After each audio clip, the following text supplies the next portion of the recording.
Good morning, ladies and gentlemen of the press.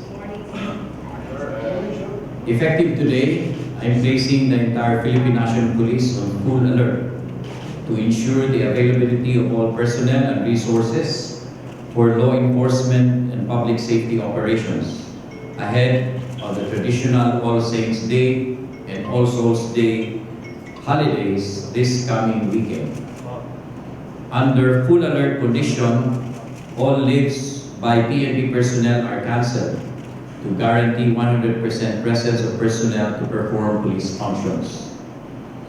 We will be fielding over 35,000 police personnel from police regional offices and national support units to perform security and public safety duties this weekend, when an estimated of 15 million Filipinos are expected to troop to 4,677 public cemeteries and memorial parks and 76 columbaria around the country during this traditional day of remembrance for the departed. Police regional offices and national support units will mobilize more than 99,000 force multipliers from local government units, civic action groups, civilian volunteer organization, and motoring clubs to man police assistance centers in providing road assistance and public safety services. Security coverage will be also laid out in all 83 airports and domestic air terminals, 333 seaports, 808 inland bus terminals, and 59 train stations in different parts of the country to assist travelers. The key element in the security operation is police visibility, considering both its crime deterrent and reassuring effect on the public. This is the general guidance to all police regional offices and national support units. My outstanding order to all units and personnel is to remain visible at all times along travel routes, transport terminals, public cemeteries, and other public places to establish police presence in these areas. Local police units are also alerted to be prepared to address possible security and emergency situations in public cemeteries, such as missing persons, medical emergencies and accidents, traffic gridlock, overcrowding and congestion, stampede, petty crime, illegal parking, and vendors, swindlers impersonating as priests and long-lost relatives, and possession of deadly weapons and prohibited items. In the coming days, we will invite you to witness the walkthrough inspection that we will conduct in major land, sea, and air transportation terminals to assess the readiness of PNP units. But even as these security and public safety efforts get underway, aggressive, illegal, anti-illegal drugs operations will continue without let-up against possible pot sessions and drug trafficking activities in public cemeteries and memorial parks this weekend. In the spirit of the first anniversary of the institutionalized implementation of the Philippine Anti-Drug Strategy under Executive Order Number 66 signed by President Rodrigo Duterte on October 29, 2018, the PNP is making headway in our own campaign to translate this national strategy into operational terms to synergize all law enforcement operations against all forms of criminal activity that provides support system to drug syndicates and drug traffickers. The latest setback suffered by the PNP in the death of 2 police anti-drug operatives killed in line of duty recently in Rizal and Bulacan.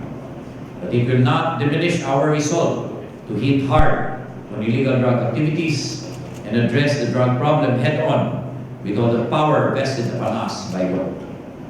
Police Staff Sergeant Michael Cabillo of Rizal and Police Corporal Ronnie Tumaliwan of Bulacan did not die in vain when they offered the supreme sacrifice against armed drug suspects. Rather, their heroism serves to inspire the entire PNP to accomplish the mission that was left unfinished. According to PNP rules and policies, their surviving families will receive all the benefits due to kin of deceased personnel. Thank you and good morning. Thank you, sir. First question, sir, from ARCHIE. Good morning.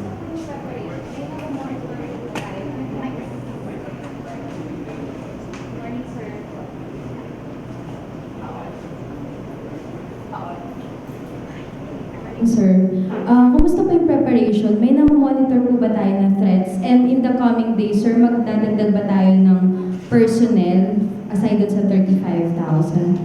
The National Headquarters issues the general guidelines. It will be up for the regional directors concerned to assess. But in general, there are no terrorism threats. There are no terroristic threats as of yet, but the PNP is prepared for that.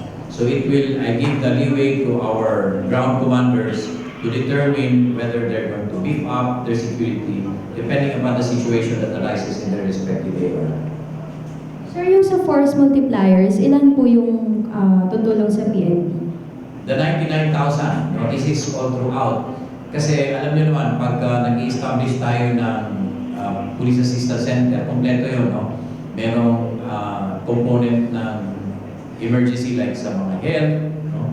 And others, traffic, nandun lahat. So ito yung tinatawag namin force multipliers who will help us in our law enforcement function and safety functions, public safety functions during UNDAS. Thank you, Joy. Sir, good morning po. Morning. Sir, ano po yung mga prohibition sa mga cemetery? Usually po kasi pag may ganitong season, may mga nag-apati din sa mga dalang mga deadly weapons. May mga tututok po ba tayo? Ito naman, ang Philippine National Police is just a law enforcement arm. No?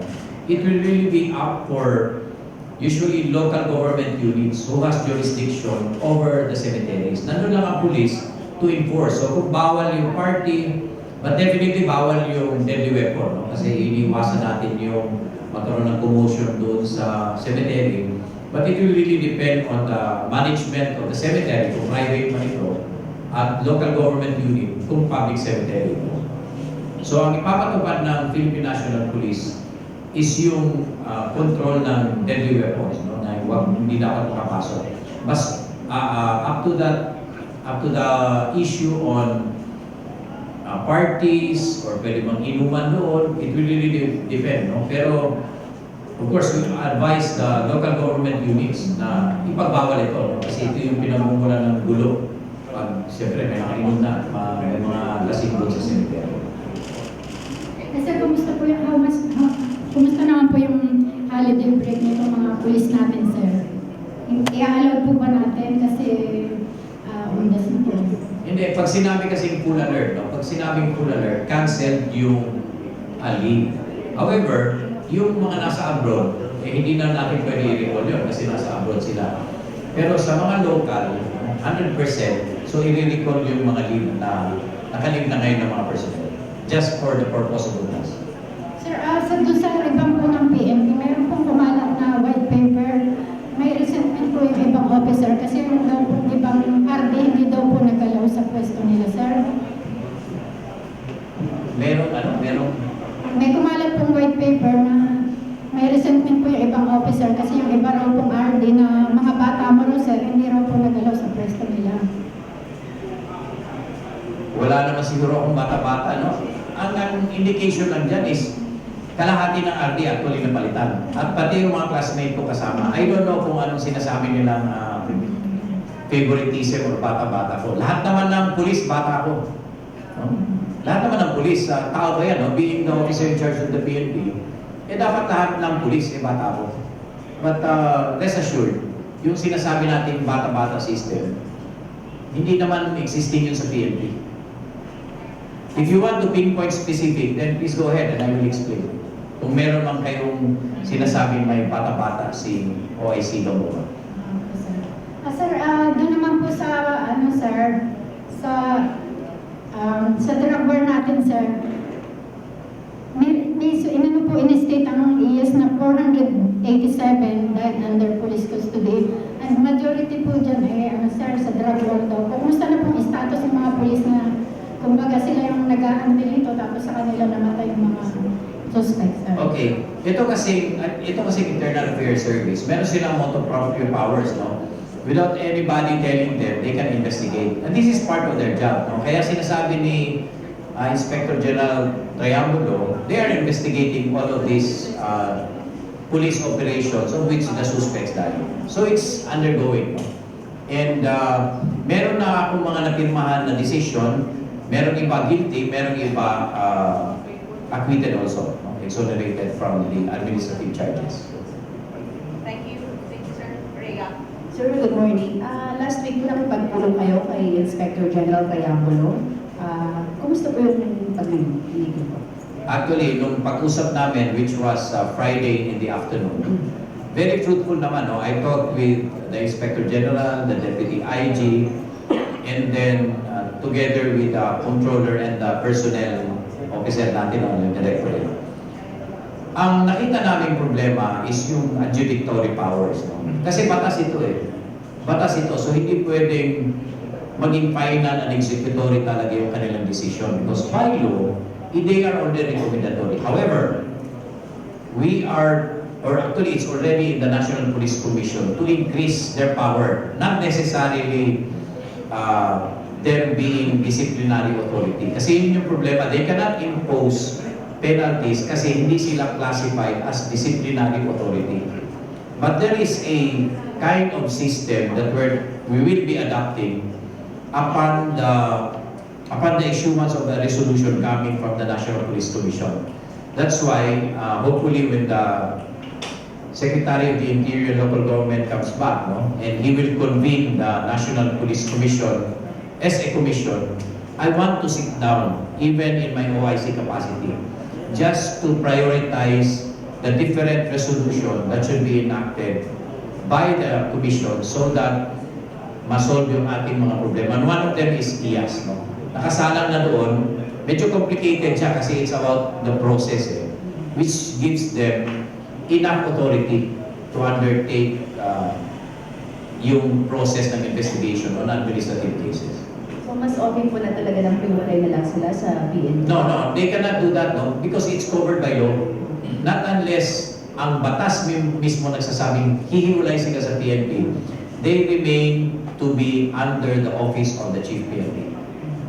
Sir, update din po dito kay Police Lieutenant de Guzman, yung team. Okay. Ito na pag-usapan din namin, no?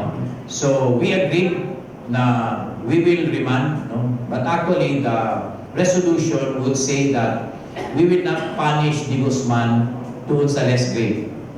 No? So, we will not punish de Guzman sa less grade. So, yung 59-day suspension will not anymore pursue. But, again, it is remanded. And they have already accepted. Kasi yung point ko nga, yung due process. And sinasabi ko nga na just give de Guzman the time to answer the alleged misconduct allegation. But, of course, nakita nabasa ko na yung resolution, matter of time. Sinabihan ko si IAS, let's come up with the result after a week. So probably next week, singilin nyo kami. Because sabi ko, dapat by next week, bigyan lang natin ng chance si Guzman mag-explain, and in a week's time, we resolve it. And we will tell you what the punishment would be. 1 week, sir, time? Yes. Yung binigay kong timeline kay IG Triangulo. Thank you, sir. Thank you. Still on the topic, the outbreak. Sir, yung Morning. sa Cebu, yung mayor namin, it's not the first time na yung isang accused na under custody na nasa mood, napatay pa rin ng judge. Anong latest doon? What steps are you taking para ma-prevent na yung mga repetition of the case? Actually, yung PRO7 created a special investigation task group. No? This is what we usually do kung merong mga sensational cases na ganito. involving especially yung mayor. So from there, we will find out kung ano ang naging lapses ng mga security escorts ng mayor and bakit hindi sila nakapagpaputok at bakit ito nangyari. I expect the SITG to answer all of these questions when the final report comes in. Follow-up question. Yes. So, ang status ba talaga ng mayor? Is steering the drivers? 3-4 years still? Or Actually, sinabi niyo sa news na he is part really of the list, the national illegal drugs watch list. Yes, he's part of it. Thank you. Rambo. Sir, I'll just add that there's a question ni Ate Joy kanina about the deaths under police custody. What do you think is the solution for this, the holistic solution from the Philippine National Police? Because, sir, 450 dead over the course of 3 years. Ano ang Solution for people dying under the custody of the policemen, sir. Okay, I will talk with IAS and based on the findings, because we cannot just formulate policies out of the blue. So we will consolidate that 450 na sinasabi ni Inspector General and come up with conclusions, and then probably from there we can take off and come up with policies. Sir, sa announcement on the next PNP chief, meron na po bang signal from Palace about the next PNP chief? Wala pa rin announcement. Meron po bang sinabi kung kailan i-announce? Because I understand the PNP needs a PNP chief to function fully. Sabi ko, di ba? I will talk only once and this is the end of it. What do you mean, sir? No comment. Okay. Please, tulungan niyo naman ako, Tulungan niyo ako not to discuss anything about me being a candidate. Please, in fairness also to the other candidates. Kasi, people might see it as I'm taking advantage of my being an OIC. So, please, nakikiusap ako na no more questions about candidacy, about incoming chief. Let's wait for the President, Huwag natin madaliin si President. Ang daming problema ng Presidente. And of course, yung pagpangalan ng Chief PNP, ibigay na lang natin sa kanya. And let's just wait. Anyway, nandito naman ako. Nandito ako as OIC to take care of the organization. And don't you think, ibalik ko sa inyo, am I doing well as an OIC or not? Diba? So, let me mind my business as officer in charge and then pabayaan natin. We respect the President for that decision. But sir, hindi naman to the point na nakakalungko as in you still function fully as a police organization even without a full appointed PNP chief. Yeah, ibalik ko sa inyo yung question. How am I doing as an officer in charge? Okay. Is it Cedric or Manny? Sir, hinahabol ko lang, pagdagdag lang dun sa question dun kay Mayor Navarro. Yung family niya kanina, has expressed doubts dun sa nangyari. Kasi marami siyang pulis na kasama. And yet, ganun na nangyari. Tapos yung nagdududa sila dun sa isang pulis na tinamaan daw, sa paalan daw tinamaan. So yun Part of the investigation. I do not want to preempt the results of the investigation of the regional director of PLTGEN. Cedric? Yes, sir. Good morning po. Sir, doon pa rin po kay Flavin Mayor po, Navarro. May lumabas po kasi, sir, na report attributed sa NCRPO na si Mayor Navarro po is allegedly the same as si Dante Navarro na alleged Alferez robbery group leader ng Osabe City. Attributed po sa NCRPO yung report. Sir, can you confirm, sir? We have details on it. I will not confirm because I still have to find out the basis of that report. And probably we will direct Region 7 to include that in their SITG. Alungkatin na nila lahat kung anong nalalaman nila. Thank you for the information. Cedric. And other matters, yes, Andrew. Sir, ano pong reaction niyo dun sa approach na ginagawa ni NCRPO Chief Silas na ang term po nila ay anti-media raw? Alam niyo, kanya-kanyang style ang mga iba't ibang leader ng PNP.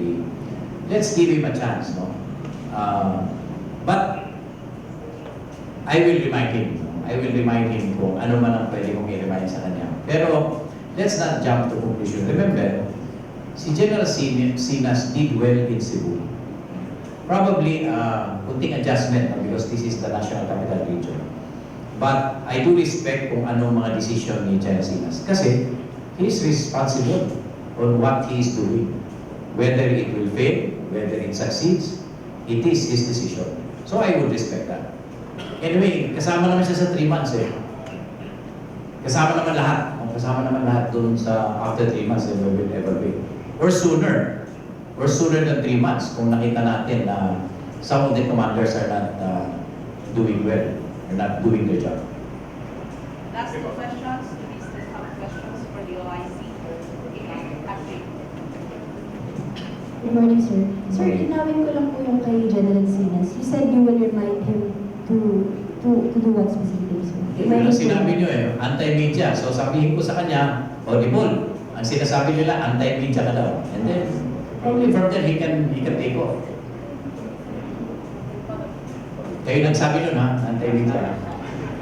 Sige, last question.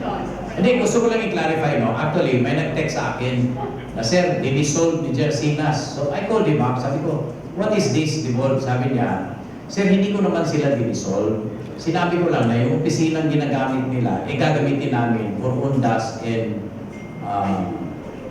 SEA Games. Sabi ko, okay. Yun ang decision niya. At sabi naman niya, hahanapan niya ng lugar ata sa Quezon City or sa somewhere in NCRPO also for them.